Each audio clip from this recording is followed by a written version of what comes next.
আসসালামু আলাইকুম প্রিয় অষ্টম শ্রেণীর শিক্ষার্থীবৃন্দরা, আশা করি তোমরা সকলেই ভালো আছো। আজ তোমাদের জন্য প্রথম অধ্যায় থেকে প্যাটার্নের উপর আজ আমি 1.2 এর পৃষ্ঠা 2 থেকে এখানে দেখো আমরা স্বাভাবিক সংখ্যার প্যাটার্ন ও মৌলিক সংখ্যা নির্ণয় এটা সম্বন্ধে আমরা বিস্তারিত জানব। তোমরা পাঠ্য বইটি লক্ষ্য করো, তাহলে তোমরা বুঝতে পারবে যে আমরা এটা নিয়ে বিস্তারিত আলোচনা করো। স্বাভাবিক সংখ্যার প্যাটার্ন, মৌলিক সংখ্যা নির্ণয়। আগে আমরা স্বাভাবিক সংখ্যার সংজ্ঞাটা ভালো করে জানবো, মৌলিক সংখ্যা সংজ্ঞাটা ভালো করে জানবো, বুঝে তারপর আমরা এই যে ইরাটোস্থেনিসের সাহায্যে, চাকনির সাহায্যে মৌলিক সংখ্যা কিভাবে নির্ণয় করা হয় স্বাভাবিক সংখ্যার সাথে, স্বাভাবিক সংখ্যার মাধ্যমে এটা আমরা বিস্তারিত খুব সহজভাবে জানবো। তাহলে চলো আমরা আগে মৌলিক সংখ্যা এবং স্বাভাবিক সংখ্যার সংজ্ঞাটা ভালো করে জেনে নিই। তোমরা এখানে লক্ষ্য করো, স্বাভাবিক সংখ্যা সকল ধনাত্মক পূর্ণ সংখ্যা, সকল ধনাত্মক পূর্ণ সংখ্যাই স্বাভাবিক সংখ্যা। সকল ধনাত্মক পূর্ণ সংখ্যা বলতে সংখ্যা কিন্তু ধনাত্মক আছে, ঋণাত্মক আছে। যেমন ধরো -1, -2 এগুলাকে বলা হয় ঋণাত্মক, আর প্লাসের যেগুলো আছে 1 থেকে যে সংখ্যাগুলো শুরু হবে এইগুলাকে বলা হবে ধনাত্মক এবং স্বাভাবিক সংখ্যা। প্লাসের গুলাকে বলা হবে ধনাত্মক, এবং 1 থেকে যে সংখ্যাগুলো শুরু হয়ে বা চলতে থাকবে অবিরাম তাকে বলা হবে স্বাভাবিক সংখ্যা। দেখো, সকল ধনাত্মক পূর্ণ সংখ্যাই স্বাভাবিক সংখ্যা। স্বাভাবিক সংখ্যাকে গণনাকারী সংখ্যা বলা যায়। তোমরা এটা এমসিকিউ এর জন্য এই লাইনটা খুবই ইম্পর্টেন্ট। স্বাভাবিক সংখ্যাকে গণনাকারী সংখ্যাও বলা যায়, এবং 1 2 3 4 ডট ডট দিছে এইভাবে অসংখ্য, তুমি হাজার হাজার লক্ষ লক্ষ সংখ্যা তুমি লিখতে পারবে। এইগুলা কি বলা হবে স্বাভাবিক সংখ্যা। স্বাভাবিক সংখ্যা একটা নির্দিষ্ট নিয়ম ধারাবাহিকভাবে মেনে চলবে, যেমন 1 এর পরে 2, 2 এর পরে 3, 3 এর পরে 4, 4 এর পরে 5 এইভাবে। আশা করি তোমরা স্বাভাবিক সংখ্যাটা বুঝতে পেরেছো। তারপরে মৌলিক সংখ্যা। মৌলিক সংখ্যাটা একটু ভালো করে বুঝতে হবে, কারণ ইরাটোস্থেনিসের সাহায্যে, চাকনির সাহায্যে যখন আমরা মৌলিক সংখ্যাগুলো বের করব, তাহলে এই কারণে এইখানে আমার মৌলিক সংখ্যাটা ভালো করে বুঝে নিতে হবে। দেখো, 1 এর চেয়ে বড় মৌলিক সংখ্যা সবসময় হবে 1 এর চেয়ে বড়। বড় যে সব সংখ্যা 1 ও সংখ্যাটি ছাড়া, 1 এনে দেখো 1 ও সংখ্যাটি ছাড়া, 1 ও সংখ্যাটি, এটা আমি এখনই ব্যাখ্যা করে দেখাবো। 1 ও সংখ্যাটি ছাড়া অন্য কোনো গুণনীয়ক নেই, মানে 1 ও যে সংখ্যাটা ধরবা এই সংখ্যাটা ছাড়া এটাকে অন্য কোনো সংখ্যা দ্বারা ভাগ করা যায় না, তাকে কি বলা হয়? এই যে তার 1 ছাড়া কোনো গুণনীয়ক নেই, সেগুলোই মৌলিক সংখ্যা বলে। যেমন 2 একটা মৌলিক সংখ্যা, 3 একটা মৌলিক সংখ্যা, 5 একটা মৌলিক সংখ্যা, 7 একটা মৌলিক সংখ্যা, 11 একটা মৌলিক সংখ্যা, এইভাবে। যেমন চলো আমরা এটা বিস্তারিত ব্যাখ্যা করি। ধরো আমরা 2 একটা সংখ্যা লিখলাম, দেখবা এই 2 এর মধ্যে আমরা 2টা হাত তৈরি করব। 2টা হাতের বেশি যদি আসে তাহলে মনে রাখবে এটা মৌলিক সংখ্যা হবে না, এটা যৌগিক সংখ্যা। তাহলে এখানে দেখো আমরা বলছি 1, এই যে দেখো এখানে কি বলছি, সংখ্যা 1 ও সংখ্যাটি ছাড়া, 1 ও সংখ্যাটি ছাড়া। তাহলে আমরা এখানে 1 ধরলাম, আর এই সংখ্যাটি এখানে ধরলাম। তাহলে 1 আর এই সংখ্যাটা ছাড়া দেখো 2 কে আর অন্য কোনো সংখ্যা দিয়ে ভাগ করা যায় না। 1 দিয়ে ভাগ করলে 2 পাইম, 2 দিয়ে ভাগ করলে আমরা 1 পাইম, আর অন্য কোনো সংখ্যা দিয়ে ভাগ করা যায় না। তার মানে 2 একটা মৌলিক সংখ্যা।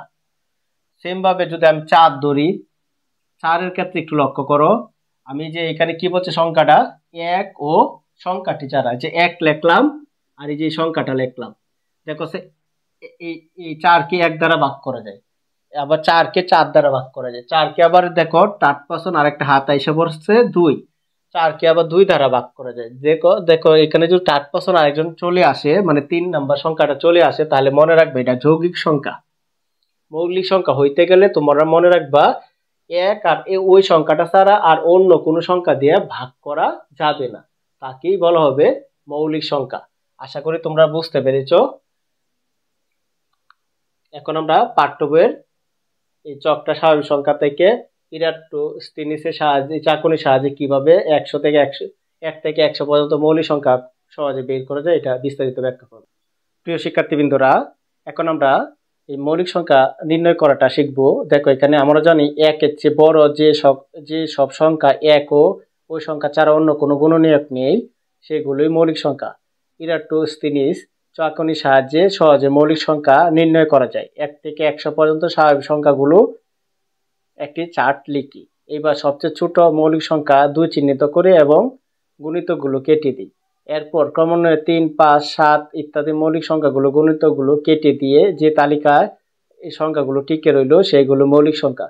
তাহলে চলো আমরা এই বিস্তারিত কোনগুলা কাটা যাবে এবং কোনগুলা কাটা যাবে না, তাহলে এই বিস্তারিত আলোচনা করি আমরা বোর্ডের মাধ্যমে।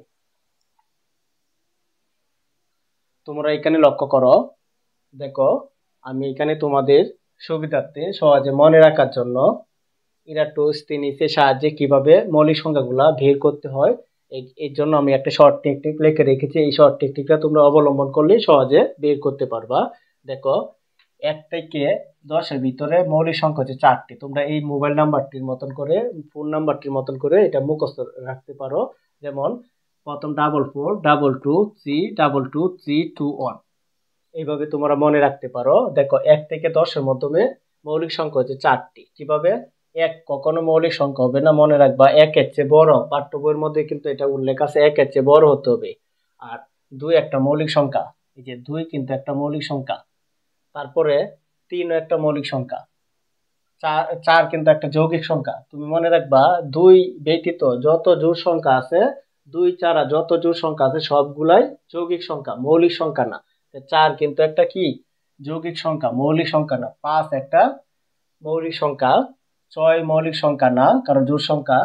তারপরে 7 মৌলিক সংখ্যা, 8 মৌলিক সংখ্যা না, 9 মৌলিক সংখ্যা না কারণ 9 কে আমরা, এই যে দেখো 9 কে আমরা ভাঙতে পারি। কিভাবে ভাঙতে পারি? দেখো 9 কে যদি আমরা দুইটা হাত তৈরি করি, আমরা 1 লিখলাম আর 9 লিখলাম। এছাড়াও 9 কে 3 দ্বারা ভাগ জায়গা, তৃতীয় পক্ষ কোন সংখ্যা এসে বললে মনে রাখবা এই সংখ্যাটা মৌলিক সংখ্যা না। তার মানে 9 মৌলিক সংখ্যা না, 10 মৌলিক সংখ্যা না। 2 ব্যতীত যত জোড় সংখ্যা আছে সবগুলাই যৌগিক সংখ্যা, মৌলিক সংখ্যা নয়।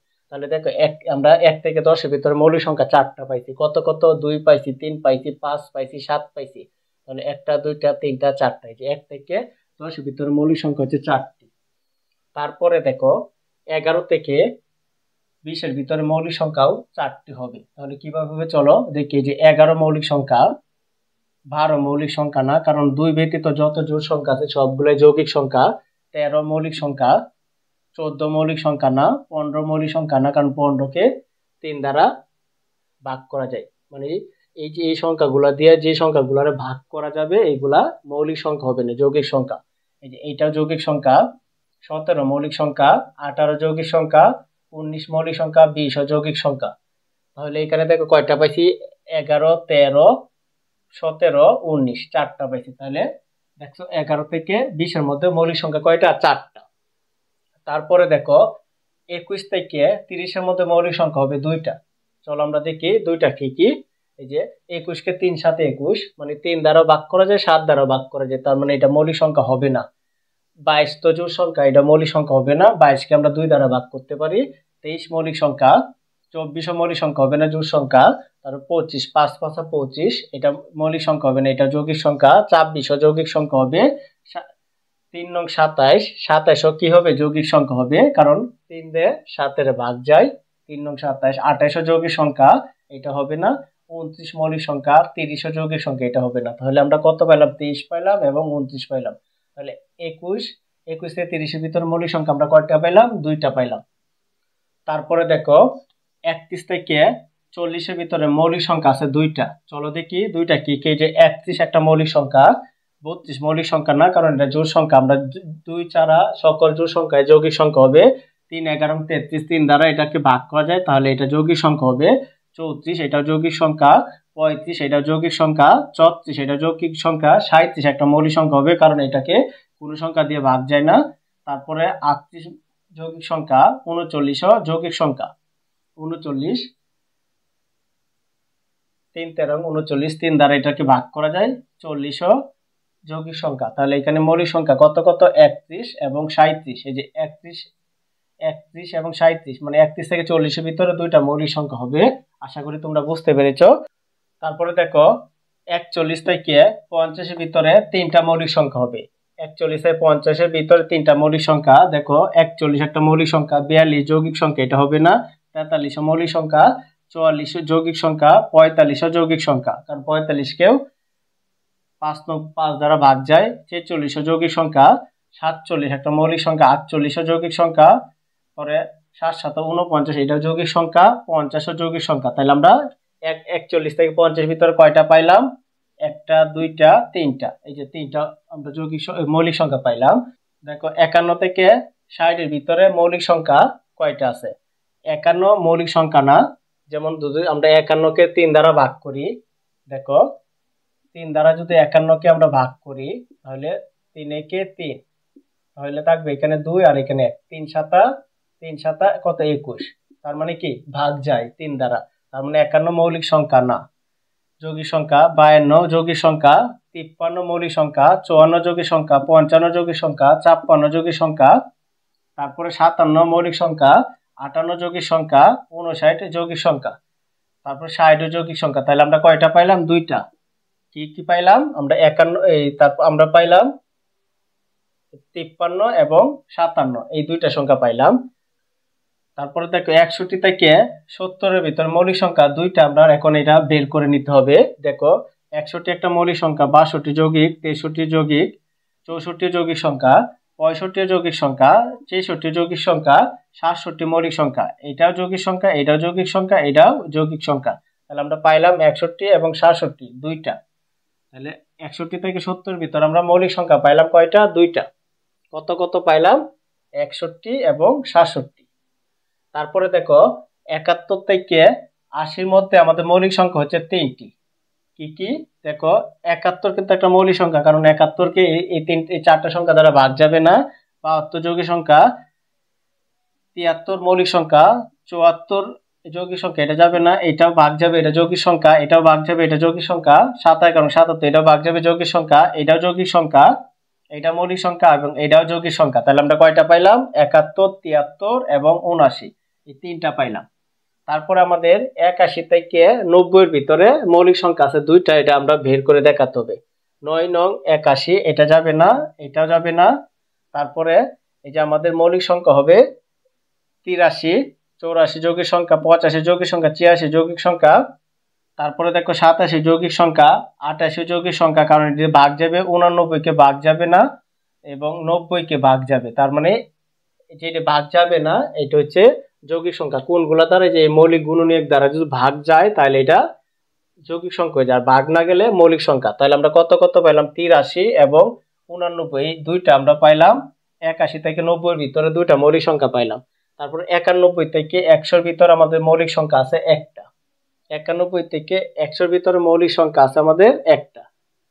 দেখো এটাও ভাগ যাবে, এটা যৌগিক সংখ্যা, এটাও ভাগ যাবে এই সংখ্যাগুলা দিয়া, এটাও ভাগ যাবে এই সংখ্যাগুলা দিয়ে, এটা মৌলিক সংখ্যা হবে না, এটাও ভাগ যাবে, এটাও ভাগ যাবে, এটাও ভাগ যাবে, এটা ভাগ যাবে না, এটা মৌলিক সংখ্যা, এটা ভাগ যাবে, এটাও ভাগ যাবে, এটাও ভাগ যাবে। তাহলে আমরা টোটাল সংখ্যা পাইলাম, দেখো এখানে পাইলাম 91 থেকে 100 এর ভিতরে মৌলিক সংখ্যা কত পাইলাম? 97। তাহলে তোমরা এই নাম্বারটা যদি সহজে মনে রাখতে পারো তাহলে তোমাদের যে কোনো এই যে 1 থেকে 100 এর ভিতরে খুব সহজে মৌলিক সংখ্যাগুলো বের করতে পারবা। আশা করি তোমরা আমার এই ক্লাসটি বুঝতে পেরেছো। প্রিয় শিক্ষার্থীবৃন্দরা, আমার ক্লাসটি যদি তোমাদের ভালো লেগে থাকে তাহলে অবশ্যই আমার চ্যানেলটি সাবস্ক্রাইব করবে, লাইক শেয়ার কমেন্ট অবশ্যই করে নিবে এবং নতুন নতুন বন্ধুদের কাছে আমার ভিডিওগুলো শেয়ার করবে। আসসালামু আলাইকুম।